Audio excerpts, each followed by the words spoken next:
জনগণের রাজনীতি নাকি রাজনীতির জনগণ, রাজনীতির আয়নায় কতটা প্রতিফলন জনগণের, তাদের অবস্থান কোথায়, সেই হিসেবটি বুঝতে যমুনা টেলিভিশনের রাজনীতির এই আয়োজনে পুরো সময় আপনাদের সাথে আছি আমি রোকসানা আনসুমান নিকুল।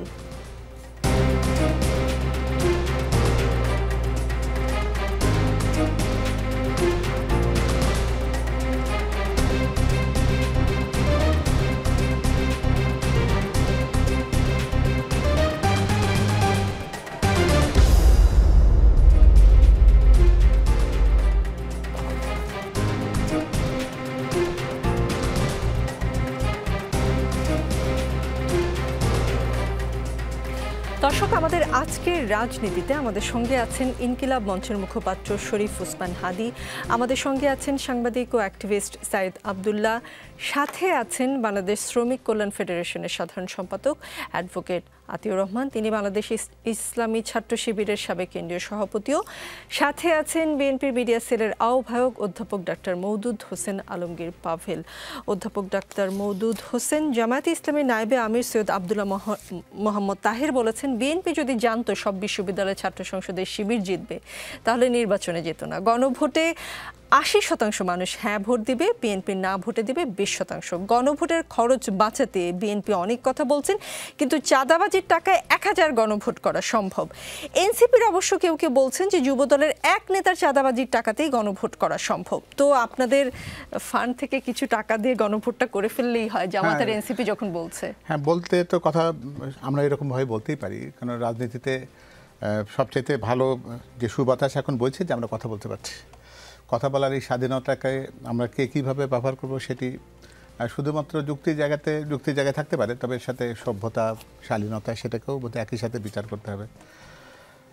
কথা বলার জন্য বলতে গিয়ে যে কথাগুলো এসছে আর কি, আমি যদি সবগুলোকে খণ্ডিতভাবে নিতে চাই তাহলে একরকম করে উত্তর দেওয়া যাবে, আর যদি আমি সবগুলোকে একখানে করে যদি একটা কথাই বলি, সেটা হলো যে এই আপনি নির্বাচন নিয়ে যে বিশ্ববিদ্যালয়ের ছাত্র সংসদগুলোর কথা বলেছেন, সেখানে বিএনপি এই স্বচ্ছতায় বিশ্বাস করে যে সেখানে রাজনীতির অংশ হিসাবে সেটাকে মনে করে না, মনে করে ছাত্র রাজনীতি আলাদা জিনিস, জাতীয় রাজনীতির থেকে তার ভিন্নতা থাকা উচিত। এটা যদি আমরা একাকার করে ফেলি তাহলে বোধহয় ভুল বার্তা সমাজে পাঠিয়ে দেবো। সে জায়গায় বিএনপি বলবো না, আমি বলবো যে ছাত্রদল সেই জায়গাগুলোতে অংশ নিয়েছে। গণভোটেও ৮০% ভোট হ্যাঁ দিকে যাবে, যেটা জাতীয় নির্বাচনে প্রভাব ফেলবে বলে বিএনপি ভয় আসলে আগে গণভোট করতে চাচ্ছে না। এই কথা বলতেই হয়তো তারা বলার জন্য বলতে পারেন, কিন্তু সর্বশেষ যে নির্বাচনটি হয়েছে সেখানে কিন্তু তাদের ভোটের সংখ্যানুপাত কিন্তু 4% অতিক্রম করেনি। তো সেই জায়গায় বিএনপিকে নিয়ে লক্ষ্য করে যদি এই কথাগুলো বলি আমরা, তাহলে আমরা ইতিপূর্বে যে সমস্ত নির্বাচনগুলো হয়েছে সেখানে বিএনপির ভোটের যে সংখ্যানুপাত সেটার কথা দেশবাসী জানে এটা। আর তার চেয়ে বড় কথা হচ্ছে যে গণভোটে তারা কি আশা করছেন, গণভোট দিয়ে কি কোনো রাজনৈতিক মূল্যায়ন হবে, গণভোটকে কোনো দলীয় প্রতীকের জন্য গণভোট হচ্ছে, সেখানে এই কথা কেন আসছে যে গণভোটটাকে আমরা রাজনীতির সাথে মিলিয়ে ফেলছি। গণভোট হচ্ছে আমাদের সবারই আশা আকাঙ্ক্ষার একটা প্রতীক, যেটি আমরা জুলাই অভ্যুত্থানের মধ্য দিয়ে অর্জন করেছি, সেটিকে আমরা প্রতিষ্ঠিত করতে চাই, একটা আইনি ভিত্তি দিতে চাই। বিএনপি তো গণভোটের বিরোধী ছিল না, বিএনপির প্রশ্নটি ছিল যে সেটি আমরা করবো কোন পথে। একটা জিনিস এখানে বোধহয় পরিষ্কার হওয়া দরকার, যখন আপনি কোনো একটা নির্বাচন করেন, সেই নির্বাচনের ক্ষেত্রে যখন দল থাকে তখন কিন্তু দলীয় প্রার্থীরা ভোটারদেরকে কিন্তু নির্বাচন কেন্দ্রে আনার একটা চেষ্টা করেন। যেখানে কোনো সুনির্দিষ্ট এরকম কোনো বিষয় থাকে না, তখন একজন মানুষ কেন খুব বেশি আগ্রহান্বিত হবেন যে তাকে যেতেই হবে এবং সেখানে একটা গণভোটে অংশ নিতে হবে, সে একটা প্রস্তুত রয়ে গেছে। আর দ্বিতীয়ত যে জিনিসটা আছে সেটা হলো যে যখন আপনি একটা জাতীয় নির্বাচনের সাথে যদি এটাকে করেন, সেখানে প্রার্থীরাই কিন্তু নিজের উদ্যোগে যেমন তাদেরকে মোবিলাইজ করেন এবং একজন ব্যক্তিও মনে করেন ভোটার হিসেবে যে তার কিন্তু সেখানে প্রার্থী নির্বাচন করার সুযোগ রয়েছে। আপনাকে একটা জিনিস বুঝতে হবে, আমরা কি গণভোট ৫১%তে জিততে চাই, নাকি আমরা গণভোটে অংশগ্রহণকারীদের ৯০% অধিক সংখ্যায় আমরা জিততে চাই? যদি এটা গণ আকাঙ্ক্ষার প্রতিফলন হয়, সে জায়গায় আমি কিন্তু গণভোটে জেতাকে দেখব না, গণভোটে নিরঙ্কুশ জেতাটাকে দেখতে চাই। দেশের সকল মানুষ যদি সেই আশা আকাঙ্ক্ষার সাথে থাকে, জুলাই অভ্যুত্থানের সাথে, তার প্রতিফলনটা কিন্তু সংখ্যানুপাতে করতে হবে। শুধুমাত্র আমি ৫১%তে জিতে গেলাম, সেটা কিন্তু ইতিহাসের কাছে একটা প্রশ্ন রেখে দেবে। কারণ এই গণভোটের বিরুদ্ধে অবস্থান নেওয়ার গ্রুপও তো আছে, তারা তো রাজনীতি থেকে বিচ্ছিন্ন হয়ে যায়নি, নিশ্চিন্ন হয়নি। তাদের যদি সে অধিকারটা প্রয়োগ করার সুযোগ দিই, 1 নম্বর। আর 2 নম্বর হচ্ছে মানুষ যদি সেখানে খুব বেশি আকাঙ্ক্ষিত না হয় যে আমার ওখানে যেতেই হবে, তার তো কোনো ওই জায়গায় কোনো বাধ্যবাধকতা নেই, যেটা জাতীয় নির্বাচনের ক্ষেত্রে হয়। কথা বললেন সেই গ্রুপটা যদি 20% হয়, আপনি আওয়ামী লীগের কথা বলছেন, মিন করছেন, সেটা ধরে নিয়ে বলছি, তারা যদি না করে সেই 20%-এর আকাঙ্ক্ষার বাইরে গিয়ে আসলে যে জুলাই সনদ সকলের ঐক্যমতের কথা বলছেন, সেটাও কতটা গ্রহণযোগ্য না? সেই গ্রহণযোগ্যতার প্রশ্নটি হয়তো আমরা বিবেচনা করব যখন 80% আর 20%-এর কাছে যদি যায়, তাহলে সেই প্রশ্নটি কিন্তু সেই জায়গায় মীমাংসিত হয়ে যাবে। সুতরাং সেই অঙ্কটা তখন আসবে না যদি সংখ্যানুপাতটা খুব বেশি অগ্রহণযোগ্য বা খুব দৃষ্টিকটু একটা জায়গাতে গিয়ে পৌঁছে। অ্যাডভোকেট আতিকুর রহমান, 2026-2028 কার্যকালের জন্য বাংলাদেশ জামায়াতে ইসলামীর আমির নির্বাচিত হয়েছেন ডাক্তার শফিকুর রহমান। 9 অক্টোবর থেকে 25 অক্টোবর পর্যন্ত সারা দেশের রুকনদের মানে সদস্যদের কাছ থেকে গোপন ব্যালটের মাধ্যমে ভোট গ্রহণ করা হয়েছে। আপনাদের তরফ থেকে বলা হয়েছে সর্বোচ্চ সংখ্যক ভোট পেয়ে তিনি আমির নির্বাচিত হয়েছেন। টানা 3য়বারের মতো আমির হলেন তিনি। আমার প্রশ্ন 1, আর কি কোনো প্রার্থী ছিলেন, তাকে প্রতিদ্বন্দ্বিতা করেছেন কেউ, নাকি আসলে একক প্রার্থী ছিলেন, অনেকটা সিলেকশনের মতো হয়েছে? প্রার্থীতায় কি আসলে কোনো নারী প্রার্থী ছিল কিনা, সেটাও একটা প্রশ্ন। জি, ধন্যবাদ আপনাকে, ধন্যবাদ আমাদের সহ আলোচক এবং যারা শুনছেন সবাইকে সালাম। জি, আপনি বলেছেন যে আমাদের দলীয় আমির আজকে নির্বাচিত হয়েছেন 3য়বারের মতো। আমাদের জামায়াত ইসলামী যে নির্বাচন পদ্ধতি তার গঠনতন্ত্রে বলা আছে, আমাদের যারা মজলিস শুরা সদস্য থাকেন জামায়াতের কেন্দ্রীয়, ওনারা প্রতি বছর আমির নির্বাচনের শুরুতে একটা প্যানেল করে দেন, 3 সদস্য বিশিষ্ট প্যানেল। মজলিস শুরা তার অবস্থান থেকে তারা গোপন ভোট দেন 3 জনকে। ওই 3 জনে যারা সর্বোচ্চ ভোট পান ধারাবাহিকভাবে তারাই প্যানেলে নাম আসেন। এবারে আমাদের 3 জন প্যানেলে ছিলেন। ডাক্তার শফিকুর রহমান ছিলেন প্যানেলে, অধ্যাপক মুজিবুর রহমান ছিলেন প্যানেলে, মিয়া গোলাম পরওয়াজ ছিলেন প্যানেলে। এই প্যানেল গিয়েছে রোকনদের কাছে এবং সুযোগ ছিল এর বাহিরেও অন্য কাউকে ভোট দেওয়ার সুযোগ ছিল। তো যেহেতু জামাতের প্রায় লক্ষাধিকের উপরে রোকনরা এখানে নারী পুরুষ ভোট দিয়েছেন এবং সেই ভোটে ডাক্তার শফিকুর রহমান আমি নির্বাচিত হয়েছেন। 3 সদস্যের প্যানেল ছিল, সেই প্যানেল থেকে রোকনরা ভোট দিয়েছেন, না বাইরে হয়তো কেউ ভোট পেতে পারেন, সেটা নির্বাচন কমিশন ভালো বলতে পারেন। জি, তার মানে কোনো উত্তরাধিকার পদ্ধতি বা সকলে মিলে একজনের নাম বললাম আর না, এই ধরনের কোনো সুযোগ নাই। সারা দেশে আমাদের আলাদা নির্বাচন কমিশন ছিলেন এবং শাখা ভিত্তিক আলাদা নির্বাচন কমিশন ছিলেন। শাখা ভিত্তিক রোকন সম্মেলন হয়েছে এবং সেখানে ওই সম্মেলনে নির্বাচনের প্রসিডিউর ঘোষণা করা হয়েছে, ব্যালট দেওয়া হয়েছে, ব্যালট গোপন ব্যালট কেন্দ্রে এসেছে, কেন্দ্রীয় নির্বাচন কমিশন যোগ করেই তারা সেখানে সামষ্টিক ফলাফল ঘোষণা করেছে। জি, শরীফ উসমান হাদী, বিএনপি বলছে নির্বাচনের আগে একটি দল ইসলামকে ব্যবহার করে জাতির মধ্যে বিভক্তি সৃষ্টি করতে চাইছে। জামায়াত বলছে জুলাই সনদ বাস্তবায়ন নিয়ে বিএনপি যে রাজনৈতিক অনিশ্চয়তা তৈরি করছে সেটা নির্বাচন প্রক্রিয়াকে বাধাগ্রস্ত করছে। এনসিপি বলছে বিএনপি সংস্কার ভেস্তে দিচ্ছে, জামায়াত নির্বাচন পেছানোর চেষ্টা করছে। আসলে কে কি করছে, কি মনে হচ্ছে হাদী? ধন্যবাদ। মানে খুবই টু দি পয়েন্টে বললে, একটা তো হচ্ছে যে এখন আমার মনে হয় যে দেশে আলোচনা কিসের, যে গণভোট হচ্ছে কিন্তু এর নির্বাচনের দিনে হবে নাকি তার আগের দিনে হবে, দুটোর পক্ষে বিপক্ষে যুক্তি আছে। ভালো হতো, এটা আমাদের বোঝাপড়া, ভালো হতো যদি আমরা একটা পলিটিক্যাল কনসেনসাসের মধ্য দিয়ে আমরা নভেম্বরের শেষের দিকে অথবা ডিসেম্বরের শুরুতেও যদি আমরা গণভোটটা আগে করতে পারতাম। এই জন্য ভালো হতো, আমি আপনাকে বলছি, ধরেন যদি পলিটিক্যাল পার্টিগুলোর মধ্যে সমঝোতা হতো তাহলে টার্ন আউট নিয়ে ঝগড়া থাকতো না। যেমন এখন ক্রাইসিস আছে, যদি বিএনপি এর বিরুদ্ধে অবস্থান নেয় তাহলে কি সেটা টার্ন আউট ভালো হবে কিনা, কিন্তু সবাই মিলে করতে পারলে হতো কি, ধরেন আপনি যখন জাতীয় নির্বাচন করবেন, জাতীয় নির্বাচনের দিন এমনিতেই ক্যান্ডিডেটরা তাদের ভোটার নিয়ে যাবে, কিন্তু এই যে ঐতিহাসিক একটা গণ অভ্যুত্থান হলো, বাংলাদেশের কোনো পলিটিক্যাল পার্টি কি বলতে পারবে এই যে নির্বাচনের হাওয়া প্রবাহিত করবার জন্য? আজকে আমাদের চিফ অ্যাডভাইজার ওনার ফেসবুক পেজ থেকে নির্বাচনের প্রথম ভিডিও গেছে যে নির্বাচনটা আমাদের বানাতে হবে, হ্যাঁ, যেটা গিয়েছে, টিজার গিয়েছে। তো এখন আমাদের কথা হলো এই যে প্রায় 1400 শহীদ, এরপরে অগণিত আহত যারা একদম সিরিয়াসলি ড্যামেজড হয়েছে, তাদের কি কাছে কোনো সদুত্তর পলিটিক্যাল পার্টিগুলোর আছে যে বাবা আপনাদের ফলেই আমরা তো দেশে দাঁড়াতেও পারতাম না, একটা ভালো নির্বাচনও যদি হতো একদম গণতান্ত্রিক প্রক্রিয়া হাসিনাকে বিদায় দিয়ে, তাও লাগতো 2029। তো আমরা এখন কি করলাম, আমরা একটা নতুন নির্বাচন করতে পারছি, রাষ্ট্র মেরামত বা নতুন রাষ্ট্র নির্মাণের সুযোগ পাচ্ছি শহীদদের কারণে, তো প্রধানত। তো এই শহীদ পরিবারের একটার কাছে কি উত্তর আছে আমাদের পলিটিক্যাল পার্টিগুলোর যে এখন পর্যন্ত আমরা একটা রায় আনতে পেরেছি?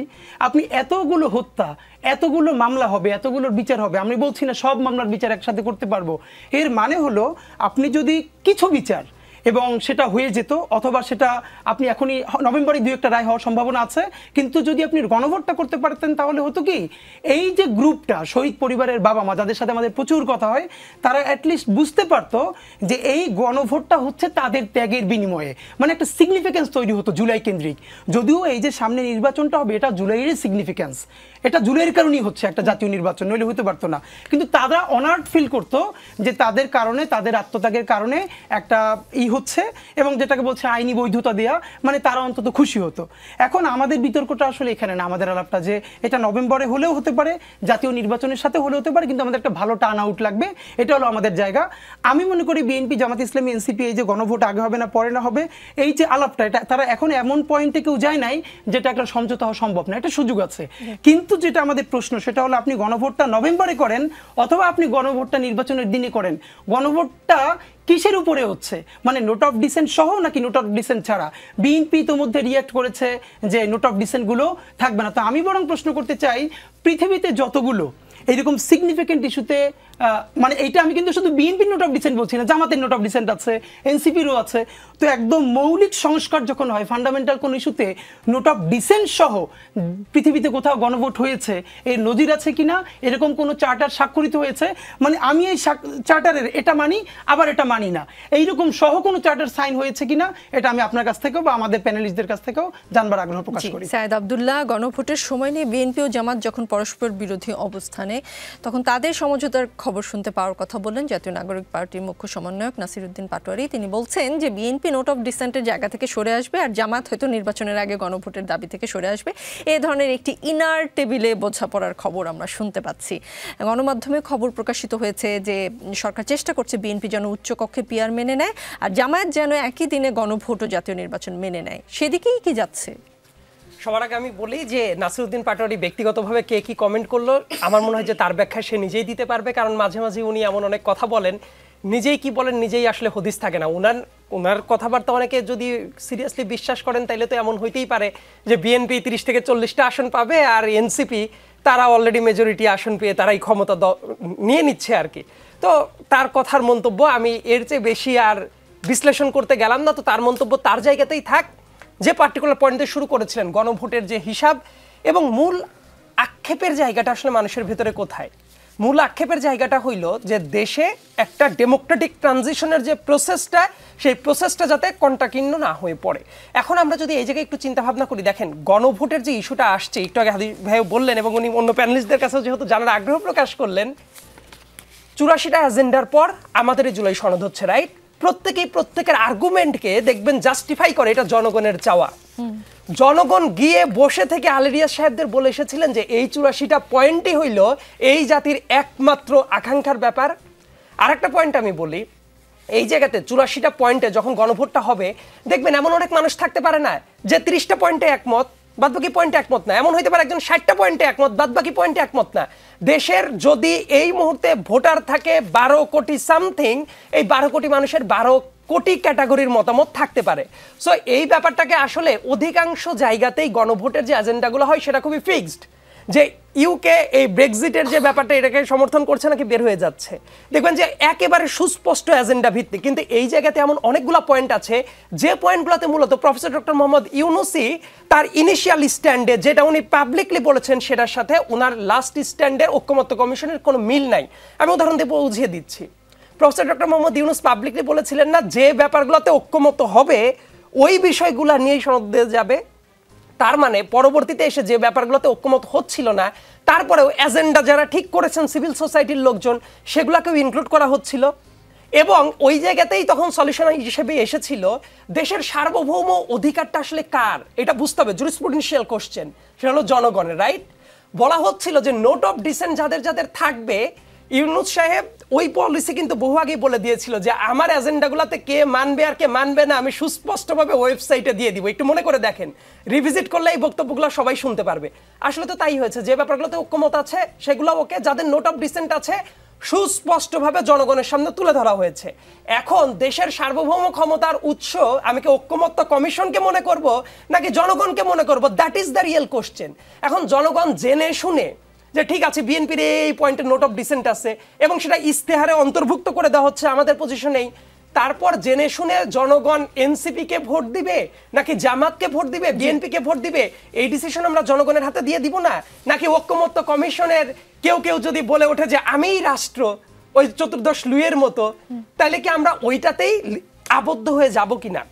এই জায়গায় একটা গুরুত্বপূর্ণ প্রশ্ন হলো গণভোটের যে ব্যাপারটা। আমি মনে করি এই গণভোটে কালেকটিভলি যদি গণভোটে জিতে আসে এটা সবার জন্যই ভালো, কিন্তু যে টাইমিং এর ব্যাপারটা নিয়ে অনেকে প্রশ্ন করে, একটা আর্গুমেন্ট আমি রেখে এই প্রসঙ্গটা শেষ করছি। খেয়াল করে দেখেন, এটাও তো জাতীয় নির্বাচনের মতো একটা বড় পরিসরে সারা দেশব্যাপী ইলেকশন, রাইট?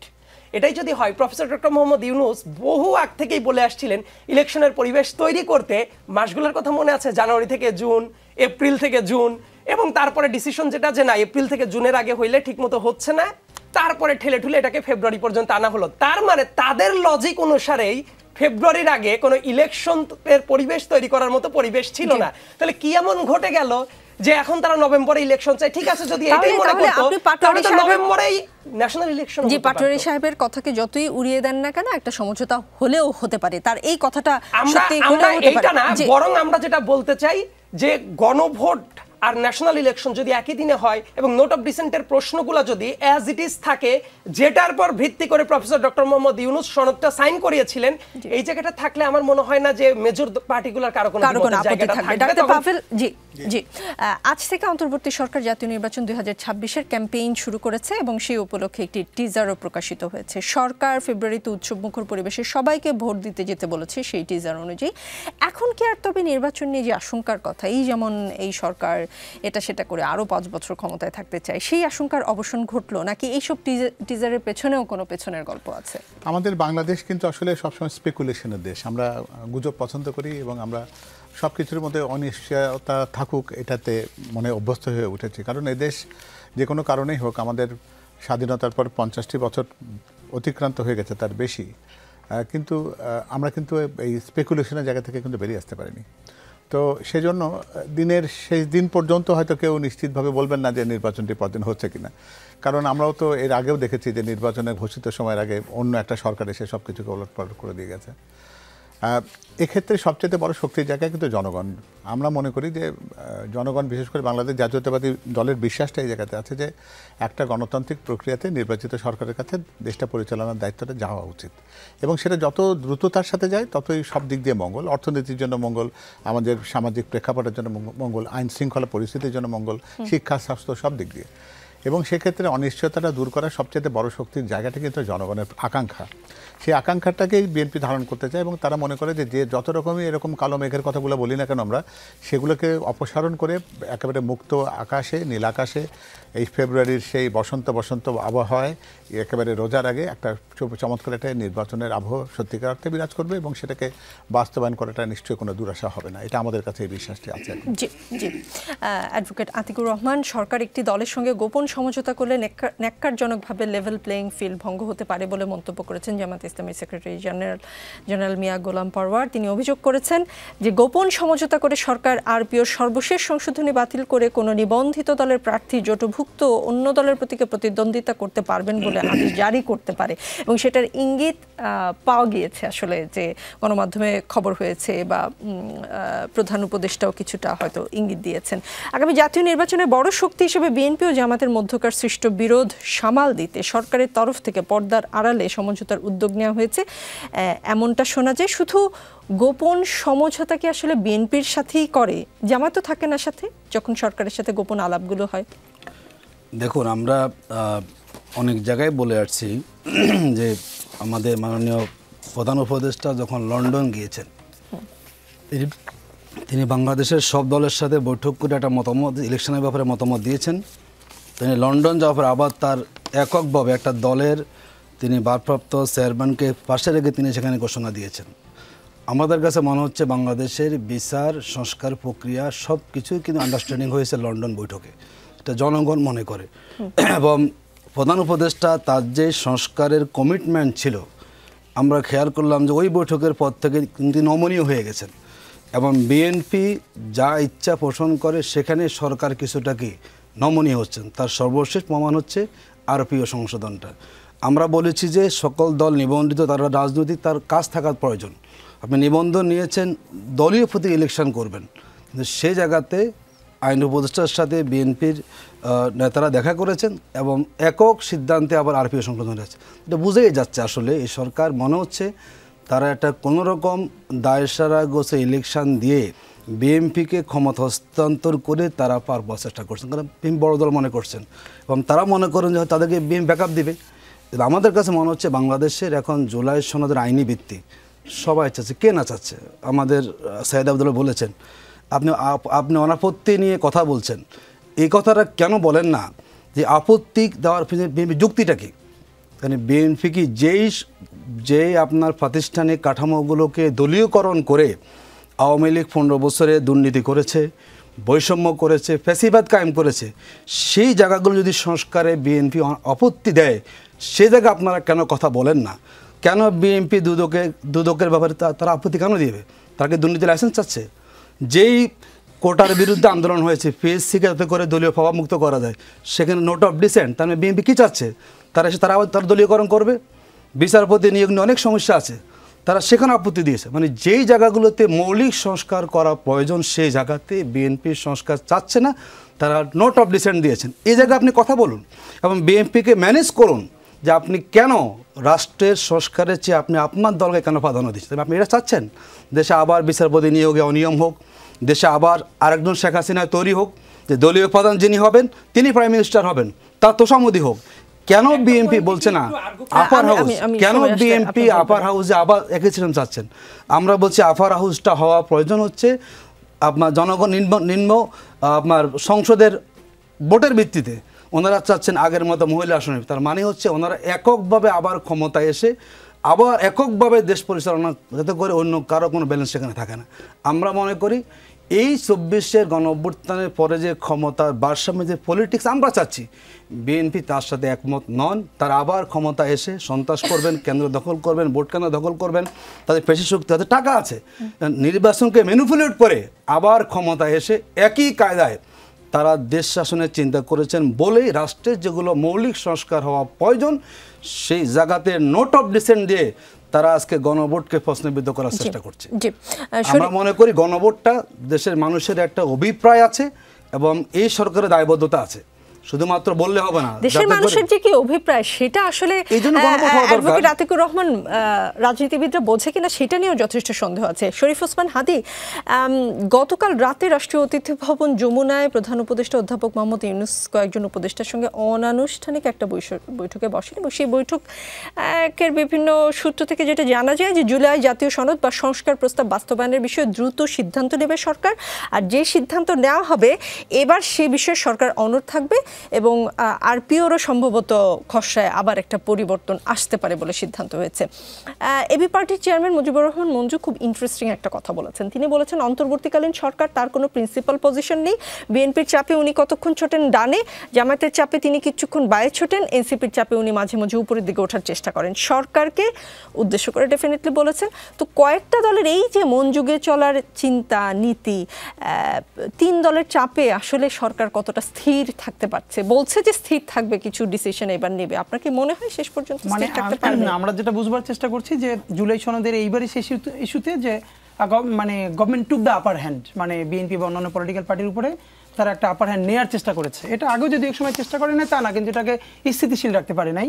কারণ হচ্ছে, এবং এটুকুন বলতে দ্বিধা নাই, আমি আপনাকে বলি যে যখন ইন্টারিম গভর্নমেন্ট বলছেন, এই ওনারা গভর্নমেন্ট চালান মানে আসলে ওনারা শুধু ঢাকার গভর্নমেন্ট চালান, ওনারা সচিবালয় চালান।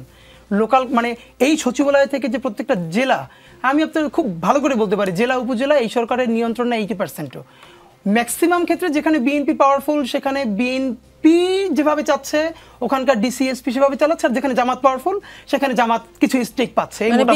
মিলেমিশে চালাচ্ছে, এমনি ঝগড়াঝাটি যাই করুক মিলেঝিলে চালাচ্ছে, এইটা হলো ব্যাপার। তো ওনারা যেটা গভর্নমেন্টটা চালাচ্ছেন এটা সর্বোচ্চ ঢাকার গভর্নমেন্ট, আর ছোট করলে বললে ওই যে সচিবালয়ের আশপাশের গভর্নমেন্টটা চালাচ্ছেন, এর বাইরে ওনাদের আসলেও তেমন ইটা নাই।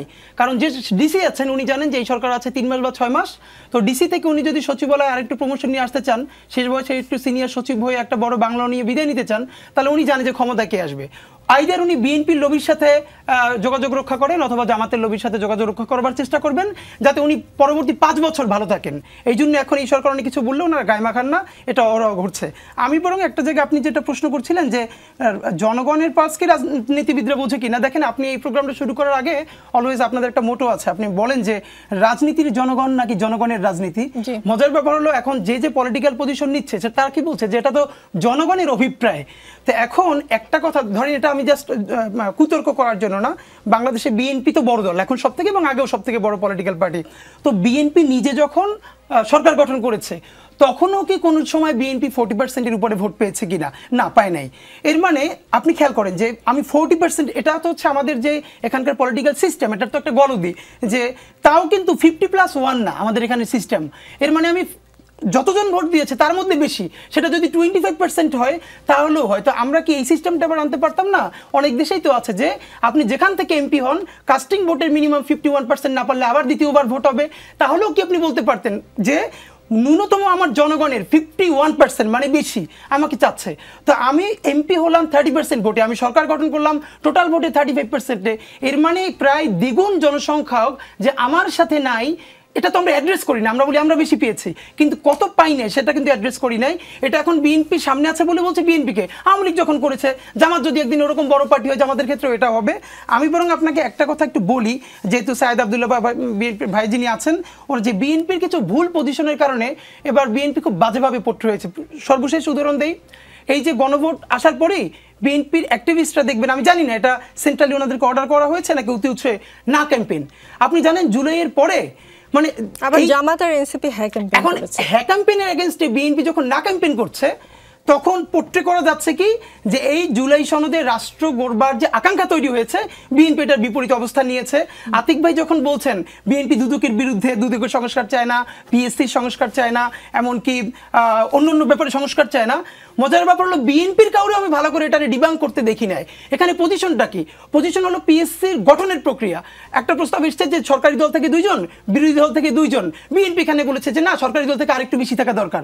দুদক ফরমেশনে বলেছে সরকার থেকে 2 জন, বিরোধী দল থেকে 2 জন, মাঝখানে 2 জন। হয়তো বিএনপি এখানে বলেছে সরকার থেকে 2 জন না 3 জন, নইলে এখানে সরকার যিনি গঠন করবে দুর্বল সরকার হবে।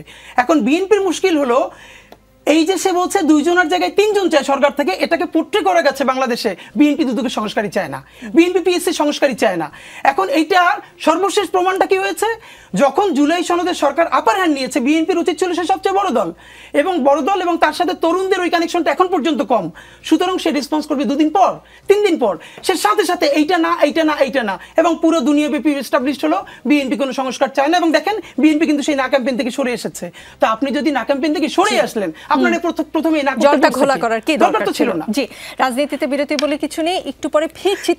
তবে ফিরবার পর যেমন হাদি বলছিলেন ঢাকার সরকার চালায় ইন্টারিম, আর ঢাকার বাইরে বিএনপি জামাত মোটামুটি ভাগ বাটোয়ারা করে ঝগড়াঝাটি করে বা মিলেমিশে আসলে সরকার চালায়। সেই কথা শুনে ঝিনাইদহে জামাতের কার্যালয়ে যে সরকারি অনুদানে সার ও বীজ মিলেছে সেটা নিয়ে একটা প্রশ্ন করব। অ্যাডভোকেট আতিকুর রহমান, ঝিনাইদহে জামাতের কার্যালয়ে মিলল সরকারি অনুদানে সার ও বীজ, এমন একটি খবর প্রচারিত হয়েছে গণমাধ্যমে। এরপর জামাতে ইসলামী থেকে এর প্রতিবাদ জানিয়ে বিবৃতি দেওয়া হয়েছে। বিবৃতিতে আপনারা বলেছেন সার বীজগুলো উপজেলা থেকে 30 জন প্রকৃত কৃষককে দেওয়া হয়েছে। বীজগুলো তারা বাসায় নিয়ে গেছে এবং রাত হয়ে যাওয়ার কারণে সারগুলো ইউনিয়ন অফিসে রেখে যায়, পরের দিন নিয়ে যাওয়ার কথা ছিল। তবে শুক্রবার রাতে স্থানীয় বিএনপির কিছু কুচক্রী নেতার যোগসাজশে মধ্যরাতে কিছু স্থানীয় সাংবাদিক ও বিএনপি নেতাকর্মীদের সঙ্গে নিয়ে জামায়াত কর্মীদের অসততা প্রমাণের জন্য মব সৃষ্টি করে সার উদ্ধারের নাটক তৈরি করা হয়েছে।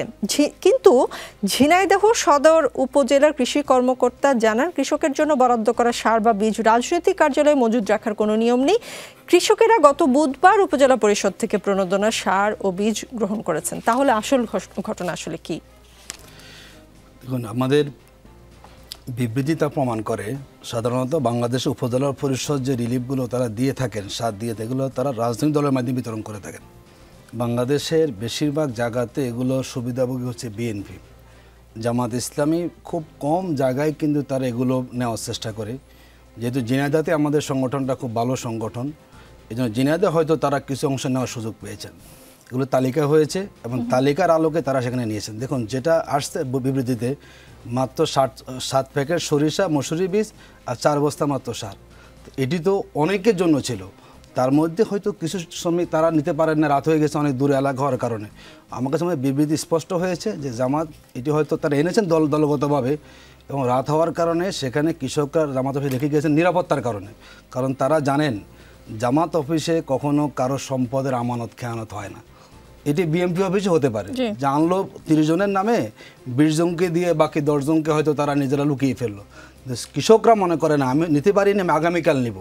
এবং জামাতের অফিসে কখনো এই ধরনের বরাদ্দের জিনিস কখনো জামাত আমানতের খেয়ানত করা বলেই তার মানে দেখেন আপনার কথাও যেটা বুঝলাম যে জেলা প্রশাসন, কৃষি বিভাগ, তৃণমূল পর্যায়ে কৃষকদের মধ্যে সরকারি প্রণোদনা, সার ও বীজ বিতরণের জন্য স্থানীয়ভাবে বিএনপি ও জামায়াতের কাছ থেকে তালিকা নিয়েছিল এবং সেই তালিকা অনুযায়ী আসলে বরাদ্দ যাচ্ছিল। মানে হাদি যেরকমটা বলেছেন, হাদি যেটা বলেছেন, জি হাদি যেটা বলেছেন যে দেশ ঢাকা আসলে ইন্টারিম কন্ট্রোল করছে, ঢাকার বাইরে কন্ট্রোল করছে বিএনপি, কোথাও জামাত, আর কোথাও যেখানে ঠিকমতো ভাগাভাগি হচ্ছে না সেখানে অফিসে গিয়ে আসলে হয়তো এমন হয় যে 70 জন এটা বিএনপি জামাত 30 জনে পেয়েছে, এরকমই ভাগ কিন্তু সব জায়গায়। তার মানে ভাগ বাটোয়ারা হচ্ছে, মানে ক্ষমতায় গেলে আপনারা আর কি ভাগ বাটোয়ারা করবেন সেটা ক্ষমতায় গেলে নিশ্চয়ই সেই প্রশ্ন থাকবে। সেই ভাগ কৃষকের জন্য নেওয়া হয়েছে।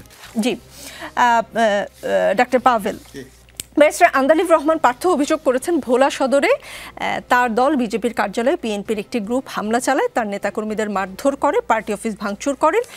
আন্দালিব রহমান পার্থ আপনাদের দলের সাথে জোটবদ্ধ হয়ে নির্বাচন করবেন এবং আপনাদের হাইকমান্ড থেকে সিগন্যাল পেয়েই মাঠে তিনি নেমেছেন। এর আগে ব্রাহ্মণবাড়িয়ায়ও আপনাদের আরেক মিত্র জুনায়েদ সাকির বিরুদ্ধে আপনাদের দলের লোকজনই ঝাড়ু মিছিল করে।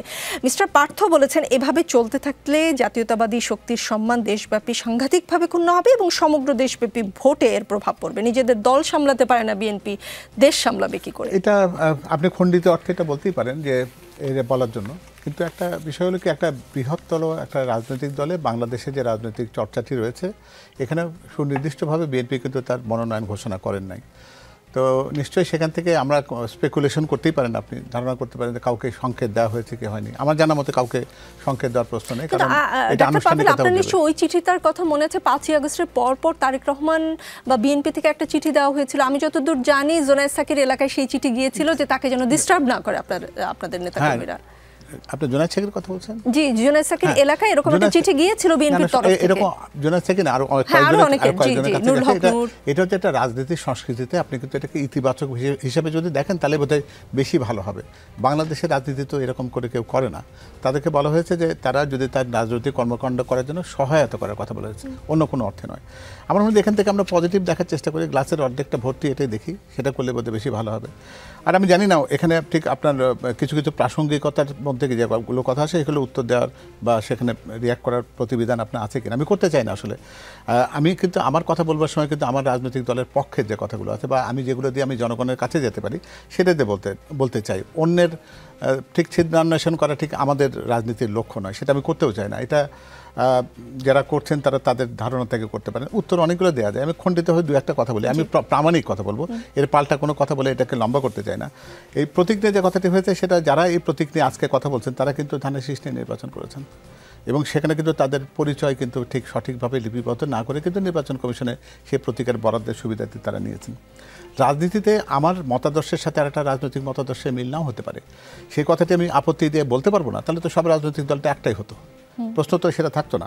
আমার আপত্তির সাথে সেটা যদি আমার ম্যানিফেস্টোতে আমি লিপিবদ্ধ করি এবং নির্বাচনে যদি জনগণের কাছে যাই, জনগণ যদি সেটাকে সমর্থন করে তাহলে সেটাকে জোর করে না করে দিতে হবে যে যেহেতু আমি চাই না। এটা কিন্তু খুব একটা সুস্থ রাজনীতির চর্চা বলে আমি অন্তত মনে করি না। আর না নিয়ে যে কথাটি বলবার চেষ্টা করেছিলেন আপনারা, সেটাতে বিএনপি যেটা পরিষ্কারভাবে, আমি জানি না যারা করেছেন, আমি এটা বিএনপি দলীয় কোনো অবস্থানের বিষয় তো এটা নয়, সর্বশক্তিমান আল্লাহর উপর পূর্ণ আস্থা এটাকে বাদ দেওয়া না। তারা কিন্তু না বলতে কিন্তু সামগ্রিকতা সংস্কারের বিরুদ্ধে যারা নায়ের কথা বলেন, সনদ স্বাক্ষরের পরে সনদ পরিবর্তন, এটা না বলেছেন। শহীদের রক্তের সাথে কোনো বিশ্বাসঘাতকতা করার চেষ্টা, এর প্রতিহত করার ক্ষেত্রে তাদের অবস্থান ছিল, যারা করছে এটা তাদেরকে না বলতে হবে। সংস্কারের ধারণা বিএনপিকে দেওয়ার প্রয়োজন নেই।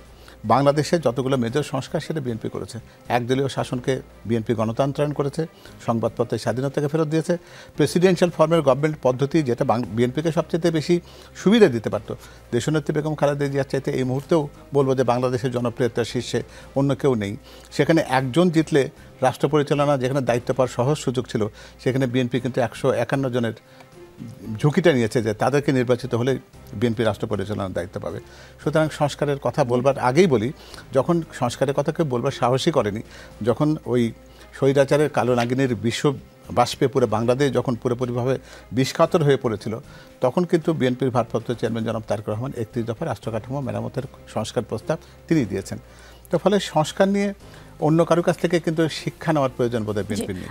আপনার যদি যুক্তি খণ্ডন হয়ে থাকে আমি আবার ওই প্রসঙ্গে ফিরতে চাই। বিএনপির ভারপ্রাপ্ত চেয়ারম্যান তারেক রহমান সাহেব আজকে এক ভার্চুয়াল বক্তব্যে বলেছেন, বিএনপি মনোনয়ন থেকে যারা বঞ্চিত হবেন দেশ ও গণতন্ত্রের স্বার্থে দলের সিদ্ধান্তকে যেন মেনে নেন, বিব্রতকর আচরণ যেন কেউ না করে, প্রতিপক্ষ যেন নিজেদের বিরোধের সুযোগ না নিতে পারে। আপনার কি মনে হয় এই বার্তায় কাজ হবে? কারণ আগামী নির্বাচনে মনে হচ্ছে বিএনপির সবচেয়ে বড় মানে প্রতিদ্বন্দ্বী হবে। আন্দালিব রহমান পার্থ এবং জুনায়েদ সাকির সঙ্গে যা হয়েছে, একটা দলে যদি যোগ্য প্রার্থী একাধিক থাকে, 10 জন 12 জন করে থাকেন, তাহলে একজন যখন মনোনয়নটি পাবেন বাকি 10 জন মনেই করতে পারেন যে তার চেয়ে যোগ্যতায় কি অংশে আমি পিছিয়ে আছি, সেই নিজের শ্রেষ্ঠত্ব প্রমাণ করার চেষ্টাটা হতেই পারে। সেটা সংঘাতের রূপ যেন না নেয়, সেটা যেন প্রতিবাদের ভাষা থাকতেই পারে, সেটা বলতেই পারেন তারা। দরকার হলে সেখানে কেন্দ্রীয় পর্ষদ যারা রয়েছেন সেটাকে তারা বিবেচনা করতেও পারেন সেটা, কিন্তু সেটাকে যেন কেউ সংঘাতের রূপ না দেয়, আমরা যেন নিজেরাই নিজের প্রতিপক্ষ না হই, এটি বলেছেন জনাব তারেক রহমান। কিন্তু রাজনীতিতে অন্যদের মতন একটা ধোঁয়াশার কথা বলে কিন্তু মানুষকে বিভ্রান্ত করেন না, উনি সাদাকে সাদা কালোকে কালোই বলেন, সেটাই উনি। আরেকটা বিষয় আপনি যেটা বলছিলেন যে জুলাই সনদ যেটা স্বাক্ষর করেছেন পরে সুপারিশে যা এসেছে সেটার মিল ছিল না, সেটাকে বিএনপি না বলেছে। আজকে নাহিদ ইসলাম বলেছেন জুলাই সনদ যখন রাজনৈতিক দলগুলো স্বাক্ষর করলেন তখন তারা বোঝেনি প্রতারণা হয়েছে, এনসিপি স্বাক্ষর করেনি, বিএনপি স্বাক্ষর করার পর বলছে তারা প্রতারিত হয়েছে। তো বিএনপি এত বড় দল, এত তাদের অভিজ্ঞতা, তারা বুঝলো না এনসিপিকে আপনারা বাচ্চাদের দল বলেন, তারা বুঝলো আর আপনারা বুঝলেন না। আমি অন্তত এনসিপিকে বাচ্চাদের দল বলি না, তারা পরিশীলিত, তারা এত বড় একটা বিপ্লবের সাথে সমর্থক একটা শক্তি হিসেবে যখন ছিল তাদেরকে সেই সম্মান মর্যাদার জায়গা থেকে কথাটা বলতে হবে। আমরা সবাই লক্ষ্য করেছি ঐকমত্য কমিশনে জনাব সালাউদ্দিন আহমেদ যিনি বিএনপিকে প্রতিনিধিত্ব করেছেন, তিনি কিন্তু সংবিধানের প্রত্যেকটা অনুচ্ছেদকে কিন্তু ব্যাপকভাবে ব্যাখ্যা করে কিন্তু সবাইকে বোঝানোর চেষ্টা করেছেন যে কোনটার সাথে কোন অংশটুকু সাংঘর্ষিক হবে। সেখানে কিন্তু আমি জানি না ওই হলে হাউসে তারা খুব বেশি প্রতিবাদ মুখর সেখানে কেউ ছিলেন কিনা। সেখানে উনি যদি দেখে থাকেন সনদের ক্ষেত্রে যেটা হয়েছে, পুরো ডকুমেন্টের তো ওখানে স্বাক্ষর হয়নি, স্বাক্ষরিত হয়েছে কিন্তু শুধুমাত্র একটি পৃষ্ঠার কাগজ। সেখানে সে স্বাক্ষর করার ক্ষেত্রে পরিবর্তনের কাগজটি কোথায় ছিল সেটা কিন্তু এখনও আমরা জানি না, শুনছি যে এরকম পরিবর্তনের জায়গাগুলো হয়েছে। বিএনপি সে কথাটি পরিষ্কারভাবে বলার চেষ্টা করেছে, স্বাক্ষর হয়ে যাওয়ার পরে তার নিচে কিছু লিখবো না বলে তো স্বাক্ষর করি আমরা, স্বাক্ষর বলে কিন্তু আমরা এখানে ঠিক একটা এমন একটা সিলমোহর মেরে দিই যে এটি শেষ সমাপ্তি, এরপরে আর কোনো কিছু লিখলে সেটি ওই স্বাক্ষরের উপরের অংশ বলে বিবেচিত হবে না। সেরকম কোনো চেষ্টা যদি হয়ে থাকে তাহলে সেটা তো সে কারণে প্রতারিত হওয়ার ভয়ে এনসিপি স্বাক্ষরই করেনি। এই ক্ষেত্রে কিন্তু এনসিপি আপনাদের চেয়ে স্মার্ট মুভমেন্ট দেখিয়েছে। প্রতারিত হওয়ার ব্যাপারটাই তো স্পেকুলেশন, স্বাক্ষর করলে ভালো হতো, স্বাক্ষর তো তাদের নিশ্চয়ই করবেন, তারা জুলাই সনদকে তাদের মতন করে পেলে তো নিশ্চয়ই তাদের কিছু শর্ত পূরণ হলে তারা করবেন। সায়েদ আব্দুল্লাহ, উপদেষ্টা আসিফ মাহমুদ সজীব ভুইয়া বলেছেন সুযোগ পেলে সকল নাগরিককে বাধ্যতামূলক সামরিক প্রশিক্ষণের আওতায় আনবো। প্রায় 9000 তরুণ তরুণীকে আত্মরক্ষার নানা কলাকৌশল এবং অস্ত্র বিষয়ে মৌলিক প্রশিক্ষণ দেওয়ার এক কর্মসূচি হাতে নিয়েছে অন্তর্বর্তী সরকার। এই কর্মসূচি কেন এই মুহূর্তে প্রয়োজন বলে আপনি মনে করেন? ধন্যবাদ। যে প্রশ্ন করেছেন সেটার উত্তর দেওয়ার পরে আমার কয়েকটা প্রশ্ন একটু সাবস্টেন্সিয়েট বোধহয় করাটা জরুরি। আসিফ মাহমুদ সজীব ভাইয়া যে কথাটা বলেছেন, আসলে এই ধরনের কনসেপ্ট কিন্তু একেবারেই যে নতুন ব্যাপারটা এটা না, পৃথিবীর বহু দেশেই আছে। বেসিক্যালি যেসব দেশ দেখা যায় প্রতিরক্ষার দিক থেকে একটু দুর্বল, এই ধরনের দেশ যেটা চেষ্টা করে তারা প্রত্যেকে বেসিক কিছু ট্রেনিং এর ভেতর দিয়ে নিয়ে যায়। আমি মনে করি যে সবাইকে যদি বেসিক কিছু ট্রেনিংটা দেয়া যায় সেটা লং টার্মে ক্ষতির কোনো কারণ নাই, কিন্তু অন্তর্বর্তীকালীন সরকারের এই জায়গা থেকে এখনই সবকিছু করে ফেলতে হবে। এইটা আসলে এই মুহূর্তে কতটা জরুরি আই এম নট শিওর। তার কারণ হইল জুলাই ফাউন্ডেশন নামের একটা ফাউন্ডেশন গঠন করা হয়েছিল এই সরকারের আওতায়, প্রফেসর ডক্টর মোহাম্মদ ইউনুস সেটার লিডিং পজিশনে আছেন। 2 দিন আগের খবর, সেই জায়গাতে কোনো ফান্ড নাই। এবং জুলাই শহীদ ফাউন্ডেশন গঠন করা হয়েছিল, অনেকে অনেক সংস্কারের কথা বলে। আমাদের যে সব শহীদ পরিবার আছে তারা অনেক সময় ঠিকমতো ফান্ড পান নাই, অনেকে যারা আহত হয়েছেন তারা ঠিকমতো চিকিৎসা পান নাই। আমি অন রেকর্ড বলে যাচ্ছি, বিদেশে যাদের যাওয়ার কথা ছিল নানা ধরনের জটিলতায় আটকে 3-4 মাস পরে গিয়েছে জন্য চোখের দৃষ্টিশক্তি যতটা ফিরে পাওয়ার কথা ছিল ততটা পান নাই। সো এই যে এই বেসিক যে কাজগুলো, এই কাজগুলো কিন্তু অনেক জায়গাতে হয় নাই। সো আমার মনে হয় যে লং টার্মের প্ল্যান সেটা পরেও করা যাবে, তবে কিছু কিছু জায়গায় ট্রেনিং দেওয়ার দরকার হতে পারে, সেটা একটা লং টার্ম ভিশনে রাখা যায়। এইবার আমি কয়েকটা গুরুত্বপূর্ণ প্রশ্ন যে আলোচনাগুলো এসেছিল আমার কাছে মনে হলো কুইক একটু রিক্যাপ করাটা জরুরি। মৌলিক সংস্কারের কথা বলছিলেন আমাদের জামাত ইসলামের ভাই, জাস্ট ছোট্ট করে একটু আমি বলি যে সব কিছুকে মৌলিক সংস্কার কে কার পার্সপেক্টিভ থেকে দেখবে সেটা খুব গুরুত্বপূর্ণ ব্যাপার। লেটস সে চিফ জাস্টিসের, আমি একটা উদাহরণ বলি। চিফ জাস্টিসের ব্যাপারে বর্তমান যা অবস্থান যেটা আছে সে জায়গায় কি অবস্থান আছে, জ্যেষ্ঠতম যিনি বিচারপতি আছেন উনি হবেন চিফ জাস্টিস। বিএনপি এই জায়গায় নোট অফ ডিসেন্ট দিয়েছে। এর রেশনালটা একটু ব্যাখ্যা করে, তাইলে অনেকের কাছে ভুল মেসেজ যেতে পারে বিএনপি বোধহয় এমনি নোট অফ ডিসেন্ট দিয়েছে। চিন্তা করেন, বিচারপতি মানিক সাহেবের মতো মানুষও তো ছিলেন, এমনও বিচারপতি অ্যাপিলেট ডিভিশনে ছিলেন যারা বলতেন তারা শপথবদ্ধ রাজনীতিবিদ। সো তারা জাস্ট বয়সের ভিত্তিতে তারা সিনিয়র, এই জন্য বাই ডিফল্ট তাদের বসে পড়ার একটা যদি সুযোগ থাকে, তাহলে সে যদি মারাত্মক অসঙ্গতি দেখায় কোনো কাজে, সে যদি প্রফেশনাল এথিক্স ভায়োলেট করে সবকিছু করে, তারপরে ওই বিচারপতি মানিক সাহেবের মতো কাউকে চিফ জাস্টিস হিসেবে নিয়োগ দিতে বাধ্য থাকবে। কতটা সুইসাইডাল ব্যাপার একটু চিন্তা করেন। বিএনপি কি প্রপোজাল দিয়েছে যে ঠিক আছে সিনিয়র মোস্ট দুইজনের ভেতর থেকে ওই জায়গায় সিলেকশনের একটা মেথডটা থাকবে। এইবার একটু ঠান্ডা মাথায় চিন্তা করেন তো, এই ধরনের প্রসেস যদি না থাকে তাহলে বিচারপতি মানিকের মতো কেউ একজন চিফ জাস্টিস হয়ে গেলে সেটাকে আদতে দেশের জন্য খুব ভালো কিছু হয়। তারপরে আমি আরেকটা ব্যাপার আসি, ওই যে বললেন যে সবকিছুতেই সাইন করা, সব জায়গাতেই বাগড়া দেওয়া, কেন এমনও তো কাহিনী ঘটেছে যে নিম্ন কক্ষে পিয়ার না হইলে সাইন করব না, ইলেকশন হইতে দেওয়া যাবে না, কোনো কিছু হইতে দেওয়া যাবে না। কিন্তু দেখা গেল যে সবচেয়ে হাস্যোজ্জ্বল দুইটা মুখে জুলাই সনদ সাইনও করে আসা হলো, এবং সাইন করে আসার পরে তারা কিন্তু আবার বলছে পিয়ার না হলে এটা হবে, আমরা সাইন উইথড্র করবো। একথা জামাত ইসলামের মানুষের প্রথম বলেছে, এটাও আপনারা অন রেকর্ড একটু চেক করতে পারেন। মৌলিক সংস্কারের কথা বললেন তো আরও একটা গুরুত্বপূর্ণ ব্যাপার, দেখবেন বাংলাদেশের মানুষের মানবাধিকারের যে জায়গাটা, চমৎকার একটা সুপারিশ হয়েছে, সেটা আমিও দীর্ঘদিন যাবত আমি নিজেও অ্যাক্টিভিজম করেছি এটার জন্য। ইন্টারনেটের যে সুবিধাটা, এটা মৌলিক অধিকারের সাথে সংযুক্ত করা হয়েছে। রাইট টু প্রাইভেসি, এই ব্যাপারটাও দেখবেন বাংলাদেশের মৌলিক অধিকারের ভেতরে সংযুক্ত করা হয়েছে। আমাদের কনস্টিটিউশনের যে 3 নম্বর অধ্যায়টা আছে সেই জায়গায় সংযুক্ত করা হয়েছে। খেয়াল করে দেখেন, আপনি রাইট টু প্রাইভেসির আলাপে আপনি ঐক্যমত্য কমিশনে একমত হইলেন, এবং তারপর আপনাদের নায়েবে আমির বলছে তাদের কাছে কণ্ঠ রেকর্ড আছে। কণ্ঠ রেকর্ডটা যে আছে এবং উপদেষ্টারা মাঝে মাঝে তার সাথে বসে এবং এই যে আলাপ আলোচনাটা করলেন, আপনি ঐক্যমত্য কমিশনে যেটা মৌলিক অধিকার হয়ে যাবে মানুষের, ওইটাতে অ্যাগ্রি করে এসে আপনি কণ্ঠ রেকর্ডের থ্রেড দিচ্ছেন, এই ব্যাপারটা কি সাংঘর্ষিক কিনা?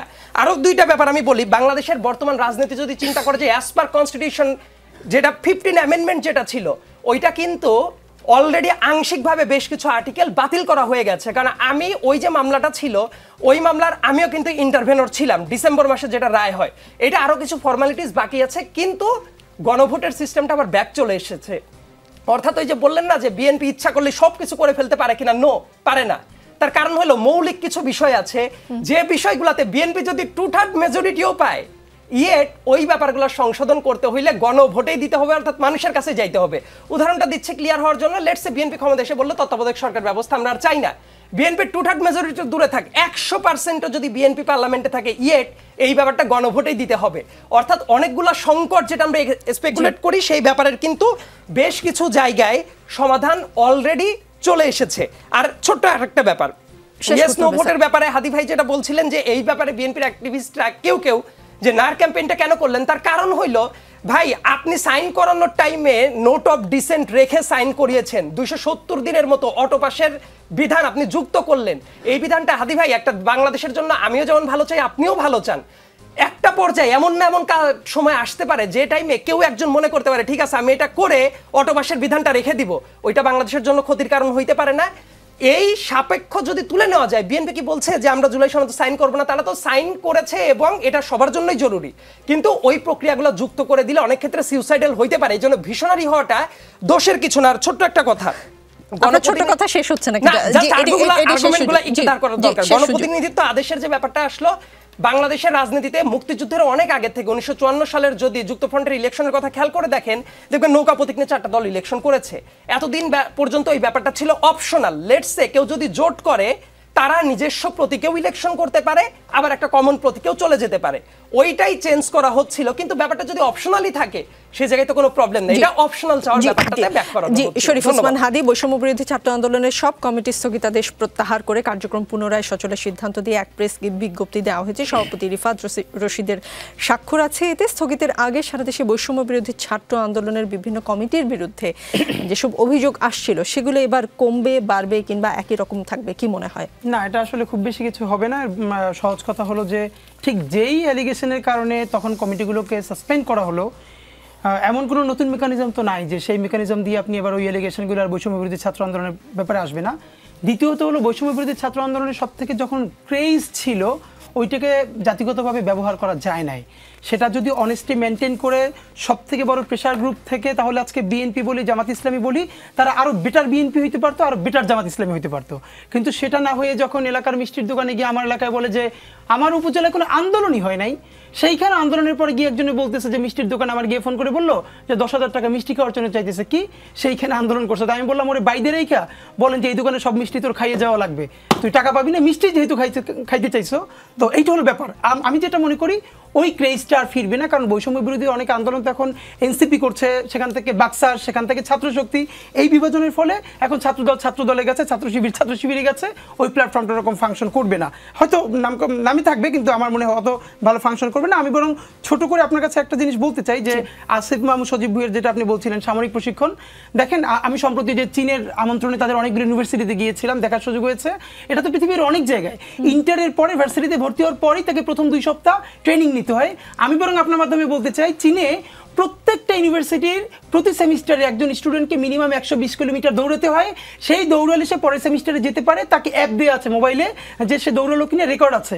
তা আমরা যদি প্রতি সেমিস্টারে এই সময় এই সময় কিনা আমার এই সময়টা তার নিজের একটা পপুলার হবার জায়গা থেকে চেষ্টা করতে পারেন। কিন্তু আমি মনে করি আমাদের ন্যাশনাল পলিসিতে বিএনপি আসুক, জামাতে আসুক, ইসলাম আসুক ক্ষমতায়, অবশ্যই আমাদেরকে বাধ্যতামূলক ট্রেনিং করতে হবে, আমাদের গণপ্রতিরক্ষার ব্যবস্থা করতে হবে। জি, অ্যাডভোকেট আতিকুর রহমান, গণ অধিকার পরিষদের সভাপতি নুরুল হক নূর বলেছেন সরকার চাইলে জানুয়ারিতেই নির্বাচন আয়োজন করতে পারে। জুলাই সনদ ও বাস্তবায়নের বিষয়ে দলগুলো একমত হয়েছে, কিন্তু নিজেদের রাজনৈতিক ফায়দা লুটতে আসলে নির্বাচনের আগে গণভোটের কথা বলছে।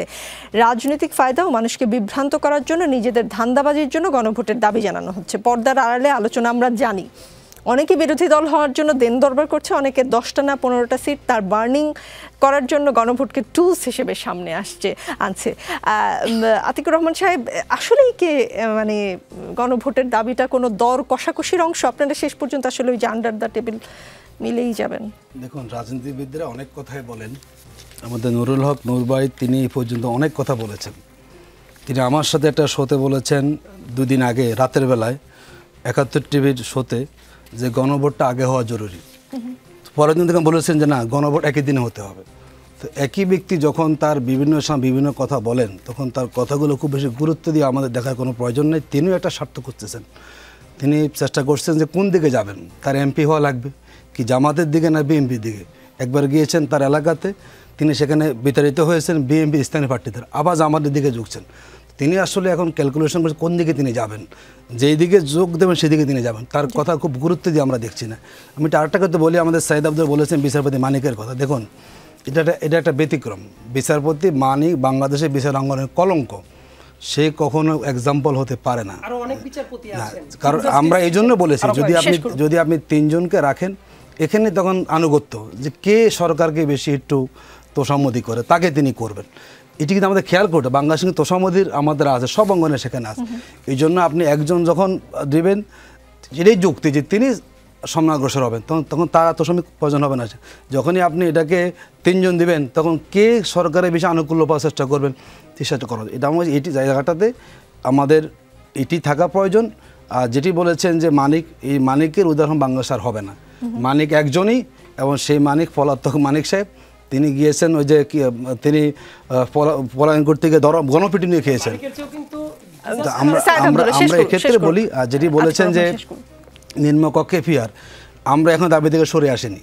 জামাত ইসলামী বাংলাদেশে একসময় কেয়ারটেকার ফর্মুলা দিয়েছি, 8 বছর লাগবে সেটাকে গ্রহণ করতে।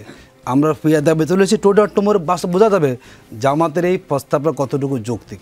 আমরা এই দাবির পক্ষে আছি। বাংলাদেশে ফ্যাসিবাদী শাসন ব্যবস্থাকে নিয়ন্ত্রণ করার জন্য, বাংলাদেশের সকল দলের অংশগ্রহণমূলক পার্লামেন্ট গঠন করার জন্য আলটিমেটলি পিয়ারের কোনো বিকল্প নাই। যদি এখন কেউ না মানে, টুডে অক্টোবর বাংলাদেশে সব দলই, বিএনপিও দাবি তুলবে যে আমরাও পিয়ার চাই। জি জি, ডক্টর পাভেল, ছোট করে একটা প্রশ্নের উত্তর জানতে চাই, সময় নেই।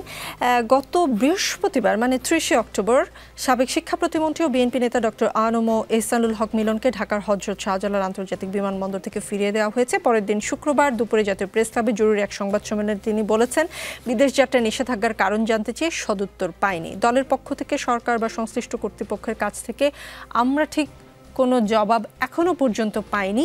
মানে এটা কি ভুল বোঝাবুঝি, নাকি এর মধ্যে দিয়ে বিএনপিকে কোনো বার্তা দেওয়ার চেষ্টা হচ্ছে, নাকি আসলে কি হচ্ছে আমাদেরকে একটু পরিষ্কার করবেন? আমার তো মনে হয় এহসানুল হক মিলন তো নিজেই সংবাদ সম্মেলনে তার অবস্থানটা পরিষ্কার করেছে। উত্তরটা তিনি জানতে চেয়েছেন সরকারের কাছে, অর্থাৎ ইমিগ্রেশন পুলিশের তো বলা উচিত ছিল কেন তাকে বিদেশ যেতে দেওয়া হচ্ছে না। আমরা তো এখন সেই ফ্যাসিবাদের যুগে তো বাস করছি না, এখানে তো একজন মানুষের স্বাধীনতা থাকতেই পারে। তাকে যদি কোনো যৌক্তিক কারণে সেই নিষেধাজ্ঞা দেওয়া হয়ে থাকে অথবা তাকে যদি ইমিগ্রেশন ক্রস করার অনুমতি না দেওয়া হয়ে থাকে, তাহলে সেটা উচিত ছিল ইমিগ্রেশন পুলিশের সেটা পরিষ্কার করে জানিয়ে দেওয়া। এই জন্য সংবাদ সম্মেলন পর্যন্ত যাওয়ার মধ্যে দিয়ে আমরা কিন্তু এমন একটা ধারা তৈরি করলাম যেখানে জবাবদিহিতে কিন্তু পরিপূর্ণভাবে প্রতিষ্ঠিত হয়নি। এবং সেক্ষেত্রে যেহেতু উনি বলে ফেলেছেন বিএনপি প্রত্যেকটা ব্যক্তিগত বা প্রত্যেকটা পর্যায়ে জিনিসগুলো যদি দলের অবস্থান থেকে যদি ব্যাখ্যা করতে হয়, তাহলে এটা বিএনপির সারাদিনে অন্য কোনো কাজ করার সুযোগ থাকবে না। আমার মনে হয় যে এহসানুল হক মিলন তার নিজের কথার মধ্যে দিয়ে বলেছেন, তিনি সরকারের কাছে উত্তর চেয়েছেন, সদুত্তরটা তাদের দিয়ে বিষয়টি পরিষ্কার করে দেওয়া। ধোঁয়াশা আসলে কাটলো না ডাক্তার পাভেল। রাজনীতিতে শেষ কথা বলে কিছু নেই, কিন্তু একটা কথা সকলকে মনে করিয়ে দিতে চাই, এবং এই অনুষ্ঠান কে দেখছেন আমি জানি না, যারা দেখছেন তাদেরকে বলতে চাই, বছরের প্রথম 10 মাসে ডেঙ্গু রোগী 70,000 ছাড়িয়েছে, মৃত্যু হয়েছে 278 জনের। স্বাস্থ্য অধিদপ্তরের তথ্য অনুযায়ী গত সেপ্টেম্বরে হাসপাতালে ভর্তি হয়েছিলেন 15,866 রোগী। অক্টোবরে সেই সংখ্যা দাঁড়িয়েছে 22,520 জনে, অর্থাৎ এক মাসে ডেঙ্গু রোগী বেড়েছে 42%। অন্তর্বর্তী সরকারের নজর আছে কিনা এদিকে চলতে থাকবে। আগামী বৃহস্পতিবার রাত 9টায় আবারও দেখা হবে, সাথেই থাকবেন।